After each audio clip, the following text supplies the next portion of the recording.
Jam jalɗon mbaɗɗon ɗon celloɗon cellira yettude bajjo ɗo e laawol yaltude France faade Allemagne nde noon ko lendi 19 lewru jeeɓuru ujunnaje 2022 e laddeji he tan gonɗen yehe so enen gonɗen koye Philippines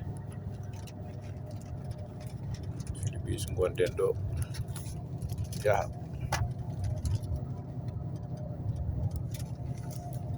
wade man hayno Allemagne ay gese gorom ni tan hande Europe fof way laddeji mum ngala ladde ala hande fof ko gese ay kala to garda gese woni ɗon tan fiyata fof gandanɗa hoore maɗa soyde tan nani e ɗum ɗo hennene ga noon nde tawno gonɗen hankkandi koye seɓɓet France nadde Allemagne ɗum tagi leɗɗe piltuɗe ɗe ustitima tawno ndungu no heddi ga seeɗa aɗa andi kamɓe Europe naɓe to ndungu woni fof leɗɗe olat no casɗe mbayata no gawde mbayata hedde meɗen ni eyi no way da gawdi wala ko caski noon olirta hankkadi ha noon ndungu o silde kala to hoɗaka ko gesa woni ɗon ɗum ɗo woni gem haji ñamaten toon ɗi gese mumen nani fof hankkadi el rokku meɗen leyɗele meɗen enen ne waadi dani hennene ga hennene noon hankkadi laddeji gasi jawɗi fof alay sago koko udda tan ha so soñama kuɗeli koko moftete no jeeye eywa kadi dornde jawdi nde kañumenne kadi ko yeeyete fof mo ala jawdi arana dornde mo ala leydi kadi gandanɗa hoore maɗa arana kuɗeli kono kam banggueji fof noon yaari garɗa fof ko ɗon ko ni way eyi ya dokku leyɗele meɗen kañumenne waadidani hennene ga noon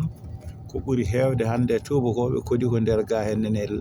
laddeji muɗumen ɗiɗo hennene gese mumen capital uji hande ɓuri heewde hen tan ko enen arani en sa joole météo ji e tereñaji fof ɓen ɗon ɓurata joldude dunɗino mbayi so leydi wayi dani hennene asman kañumne serata e ndiyam tawno ga hennene ala hokki ƴeew banggueji fof ko moƴƴere ɗum won ha ɗo hennene yeeso seeɗa so tawi bajjo jaaɓi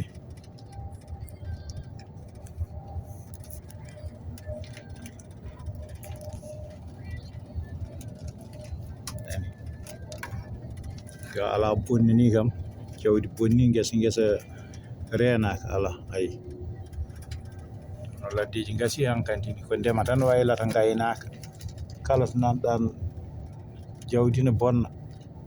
leydi suwa yarude yeeso taw so leydi yaari yeeso ko ni ɗum tagi min wiide Europe naɓe Amérique naɓe pop no ndidorno yo dartin balle mumen faade Afrique ɓayde gandanɗa hoorema kalisaji laamuji keɓan mbatta ndemaji hono ni tawno gueɗe jeegom ko laamu jeeyiɗe ndiyam e courant e sécurité leydi e école aji muɗum e goudron aji muɗum ɗum ɗo ko laamu tan jeeyi ɗum ɗo fof joni ko laamu liggoto ha gasi eyi tereñaji ne jarete laddeji fof so lewru ma aran facture mumen ɓayde fof ɗo koko fewna ha feewi goɗɗa fof ɗo ndiyam no woodi goudron aji no goodi